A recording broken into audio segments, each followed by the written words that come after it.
If you like what you're seeing and hearing, please consider subscribing to the podcast. You can go to either Apple iTunes, the Google Play Store, Spotify, or Amazon Music in the podcast section. It'll hit Monday morning or Sunday afternoon, depending on when it posts. And the video will hit on YouTube and Spotify Monday.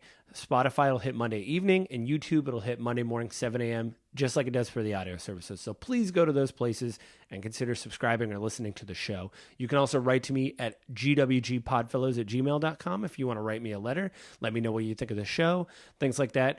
Or you can also find me on Twitter at JustLittleJoe. So go to those places and please consider liking and subscribing. Thanks. And with that, we'll get on to the episode.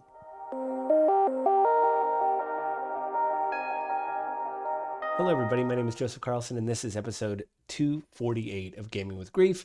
And this episode is all about Banishers, Ghosts of New Eden, a new game developed by Don't Nod and published by Focus Entertainment that came out on February 13th, 2024. And before we get into my early impressions, it's a longer game. I have a day job, so I'm kind of reviewing the game, playing the game when I can, but I want to give you a full review hopefully next week. But I just want to give you my early thoughts. I'm about 7 or 8 hours in. But I just wanted to share some background information stuff and things I'm seeing that I really like about the game and stuff like that. But before we get into all that, I just want to say this. I'm trying to get better about looking stuff up and giving you more information. You play as Antia Duarte and Red McRaith. They are the two main characters you play. If you look any trailers of this game, you will see them. And I'm not going to give anything away, so go look at the trailers and stuff like that. Well, I mean, I'm going to give a little bit away because the setup's kind of been give it away online and stuff because, obviously Don't Nod and Focus Entertainment want you to buy the game. But basically the setup of the game is you are in 1640-ish in the New Colonies, basically America, on the East Coast. You've been summoned. Antea Duarte and Red McRaith are Banishers. They basically find out what's going on if someone is haunted or an area is haunted and either cleanse the area, they let the ghost ascend, so they basically let them go to the other side, or they banish them. It's kind of like a heaven and hell thing. It's a little bit vague. I like that. But that's kind of the basic setup of the game. And I just want to say this. I just looked it up. Antea is played by Amaka Okorafor. I hope I'm saying that right. And Red is played by Russ Bain. They both did an amazing job. And to just get my early impressions out of the way with voice acting, it's top notch. A lot of this game has to do with listening to people talk and try to uncover mysteries and things like that. And both the leads are stellar, and I love their performance. I also wanted to say that Russ Bain has been on Twitter. He thanked Don't Nod for being, part of the game. It looks like they sent him a press kit. He took pictures on X and sent it out there. And so before I get into the main review, I just wanted to get that info out and say that bravo to the leads. I will talk more about the other performances as we go on and we get more into the review. So here we go. So, what are my initial impressions, early impressions of Banishers Ghosts of New Eden? I gotta say, it is pretty crazy that, this game from basically, I mean, I think it sounds derogatory to say a AA studio, but I think Don't Nod and Focus Entertainment, going on their website and seeing them do games like Atomic Heart and A Plague Tale, Requiem, things like that. They also, I think, do the Mudrunner talks, or the Mudrunner games talks. Sorry, I was just looking at their website. It's pretty amazing.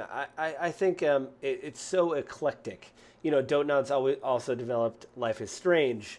They did Tell Me Why, which I reviewed on this website about a year ago. And I think all this is pretty amazing. Just the idea of this game. And in my initial impressions, obviously I'm covering this game because it has to do with grief. You are literally listening to ghosts as they tell you the story of how they died. You listen to real life people in colonial times as they tell you their troubles and what is going on and how terrible their life is. And you have to judge, you are the judge, jury, and executioner, like they say, or maybe you're seeing in the footage if you're watching this on YouTube. But you get to decide whether human beings live or die.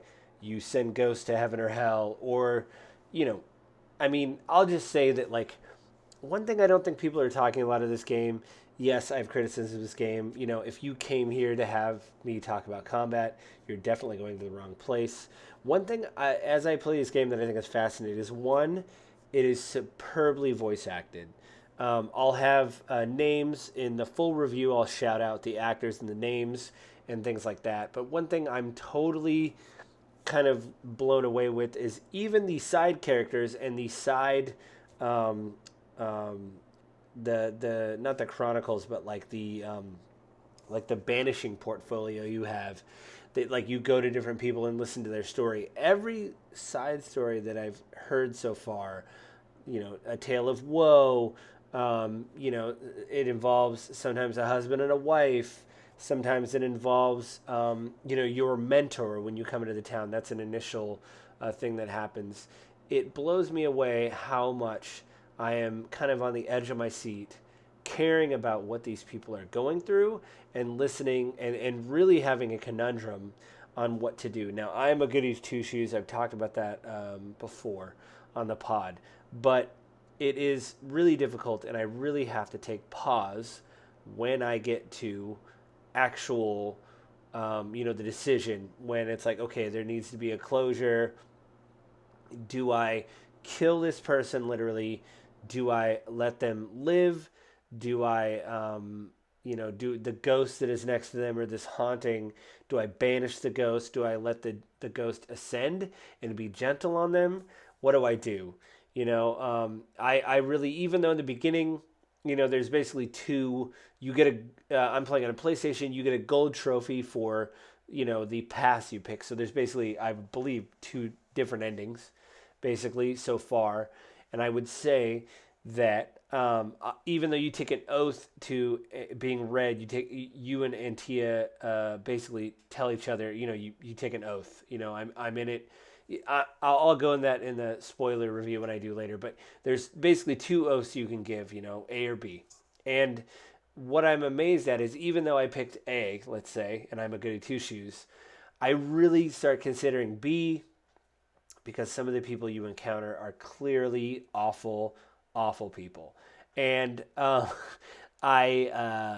I really have to sit and think like, wait a minute, okay, so if I do this, you know, what am I doing? I think I've done about 4 cases so far. I'm about 8 hours in, and I know there's like I did watch some reviews. I tried not to initially to form my own thoughts, and a lot of reviewers have said this is kind of paint by numbers. You're just clicking a button to read a scrap of paper, and there'll be an asterisk next to it and the sign for for a side quest sign, like a blue banner symbol, whatever the symbol is.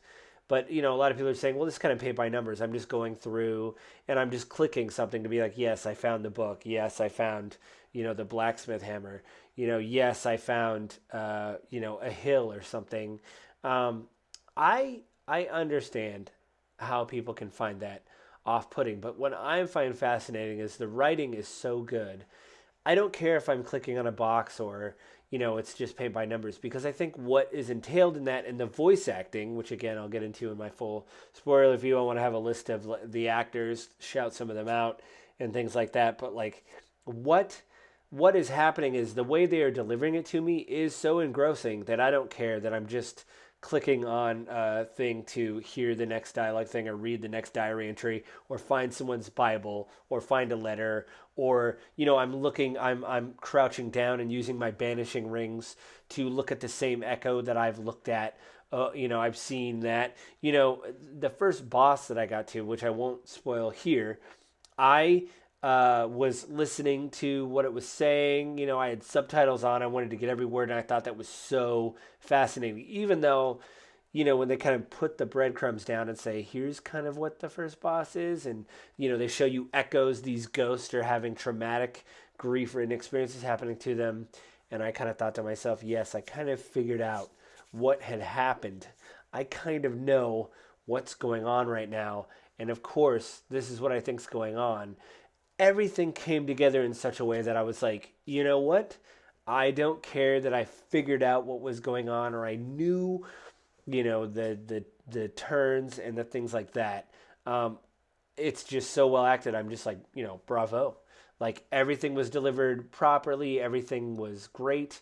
I again was just blown away by the, delivery. And again, it may seem derogatory to say this is um, a double A studio, but I think, there's things in here that other studios wouldn't have done. Like there is so much. I know I know it is some people believe it is a bad word, but so much like world building in this game. You're a banisher. You have banisher rings. Red and Antia both have them. But if you read in the item description, it says the rings have leather on the inside to stop like some kind of necromantic rot from dealing with ghosts and the undead for so long. There's things like that. You run into like some weird summoning circle, and Red talks about how, oh, this is just a demonologist in their shoddy circles. He's a Scotsman. It's so amazing to me. I might need more time to play this game, but there's also some kind of behind the scenes stuff that I may get into before I do my final review. So that's where I am. So I haven't finished the game so far. I haven't been let down. I'm about 8 hours in. I just would say to you out there, it's if you're thinking about this and you're on the fence, maybe look at the footage that I'm putting on YouTube. This is all promotional footage that Focus Entertainment and Don't Nod have provided. So that way, obviously you want to promote your game, like I said in my intro. It's a little bit cheaper. I got it for I think $50. And you know what? It was totally worth it. And I'm getting all the time, and obviously, I'm talking about it on the podcast, but like it is pretty amazing to me that kind of everything that I talk about on the podcast about grief and dying is superbly acted and superbly kind of put together in this great world with, great just actor performances. And so, yeah, I definitely recommend it. I'm loving what I'm playing so far. I'm hoping everything pays off, but I don't see how, they could totally stumble at this point. So, very quickly, I recommend it. I recommend playing the game or getting it. If you can rent it somehow, I don't think you can you even rent games anymore? I don't even know what I'm saying. Anyway, if there's any way to experience the game, even if you maybe watch some of the promotional footage, again, by Focus Entertainment or Don't Nod. This is not a sponsored stream. I'm just saying that's where I got my footage to do this video. Don't come after me, Don't Nod. But look at maybe some of their promotional footage, of like, they have like a 15-minute extended gameplay breakdown where they do everything in, acts, 1 act, 2 acts, the world, the people, the combat. All that kind of stuff is great. And so I definitely recommend the game, and I'm definitely looking forward to giving you guys a final review. So with that, I think that's all this week, and I will talk to you guys later. Have a good week. Goodbye.